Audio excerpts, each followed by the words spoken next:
Hello and welcome to the ASLM podcast, where we explore the pulse of health systems with a spotlight on laboratory science in Africa and across the globe. I am your host Nelly Rwenji from the African Society for Laboratory Medicine. In our last episode, we got a glimpse into how the Southern region pulled off an impressive establishment of a robust technical working group, a real case study worth learning from. Today, we are shifting the lens a bit wider. What role do academia and other stakeholders play moving forward? We'll delve into the mechanics of setting up technical working groups, explore budgetary support, and discuss training, certification, and the necessary legal frameworks that underpin success. To guide us through this rich and important discussion, we are joined by a distinguished panel of experts from across the continent. Dr. Augustine Ondeme from the Central Region, Honorable James Sakwa from the Eastern Region, Dr. Jihene Hellal from the Northern Region, Professor Mohamed also from the Northern Region, Dr. Mabutsetsa Joseph from the Southern Region. A very warm welcome to all our guests and to you, our listeners. As we say, we never leave anyone behind. Yeah. We all have to go, step by step. One is starting Gabon. You want to establish this technical working group, and also have the national, groups and cascade it down. But even as we do that, you're learning from others. I think it will first step. The first step is to establish national technical working group, and we have yet the regional technical working group. So we need to support the establishment of national TWG, and they will work into the country and to help the regional technical working group to coordinate the work of different TWG on all countries. And then we can best organize capacity building in countries and in the regional, and supporting a best coordinate group for the region. Yeah, because the laboratory or committee of practice, the LabCorp, that ASLM has been supporting, is also a thing that can actually help these TWGs for biosafety and biosecurity. That you're sharing your expertise, you're sharing your experiences. You're saying, we tried this, it did not work, we did this to mitigate. For your case, you listen to each other and offer each other support. Mm-hmm. And I'm glad that you have I know it's one physical meeting, but I have been in those meetings, and there's a lot of engagement. And I think that could be something, sharing the experiences, but also saying in detail, this is how we mitigated. The Eastern African region, you're having this issue, this is how, the Southern region did it, Regarding the building capacity, I would like to comment that the priority number 3, what is the program of the training and certification program, conducting or achieving a great achievement based on the resources available. If you are talking about the 10% of the workforce of the Africa CDC, and also the 40% for the budget, with this 10% of the workforce and 40% of the budget, and achieve this is indeed very, very good achievement. We need better regarding we need increasing the number of workforce working in the Africa CDC to cover this large continent, and also we need increasing the budget. But regarding the budget, we don't want to focus only on the international or external partner. We should depend on our national budget or support. Yep. And this means that we need to make advocacy as an expert to get the buy-in from the decision maker at the national level. So for the building capacity within this program, 350 professionals get trained at different levels. But This is, as I mentioned, this is good and considered as a very, very good achievement based on the resources, limited resources. We need more, and this more need, as I mentioned, need more employee and need more budget. Also, the great achievement is establishment of the ECC, Examination and Certification Committee, within this program. And this committee is responsible for oversight of the process, and they make evaluation of the applicant along the continent. So I think the ECC conducting a great job, and I am honored to share with Dr. Sakwa the membership of this ECC group. So this is a building capacity, and also regarding the building capacity, based on what's called the conscious learning model. They have 4 levels of the conscious learning model. The first one is that we are conscious that we are competent, and this is the expert who should be involved in our program. And we already involved with subject matter experts. We either from the North Africa or on the other sub-regional. So we already involved with the subject matter expert in this program.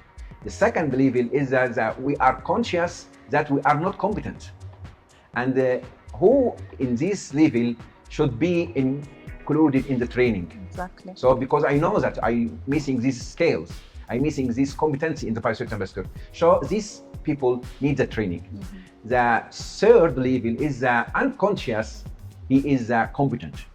So these people need us to make recognition. You are competent, you have the skills, but you are not recognized and you are not knowing you are competent. So we need recognition, and this is what the training and certification program conducting.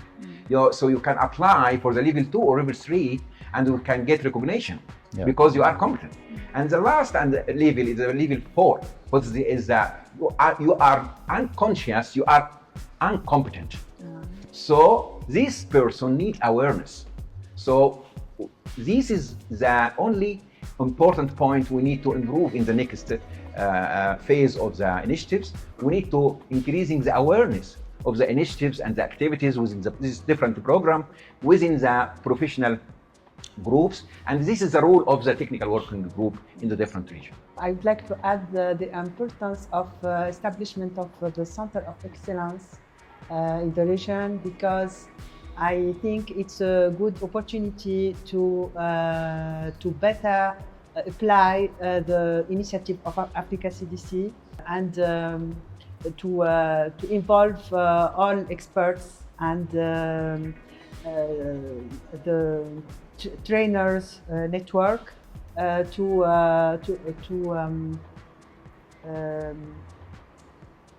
for the training of in biosafety and biosecurity. We got to learn about what is happening within Africa CDC. Egypt in the north is talking about having established the framework. There is a challenge because the advocacy, if you have a challenge within professionals, we have a challenge in one house, then with lawyers it can be worse. So there must be deliberate efforts through national technical working groups to onboard lawyers, because everything we do must be legislative. And when lawyers come on board, it's easier for them to engage parliamentarians who make laws. They might not be lawyers, but they make the laws. So I think there must be direct effort in the next phase of the initiative, in the next 5 years, to deliberately, actively engage lawyers, to onboard them in this matter, and then involve politicians so that each country can move with the same speed. But this must go through the national technical working groups that feed into the regional ones. If we do that across all the 55 countries, in the next 5 years, we'll be discussing robust legal frameworks. I think if I were to jump in there, the other role players that I think we are underutilizing is the technical working groups themselves. I know that we have a lot of initiatives around making sure that the professionals from their respective workplaces are able to implement as expected. But from the technical working group, they should be able to lead, lobby for funding and other things. So we don't seem to have the training which empowers them to interact with different levels of people, to talk to the funders, the language that will be understood. So we need to be deliberate, have a package in terms of training material that will empower them to go out there, talk to the partners, identify opportunities, conduct risk assessment, map stakeholders, such that we get this across different stakeholders. We can also make sure that we have the former chairs and other leaders within this. Those people should be utilized so that we have what we call peer-to-peer support.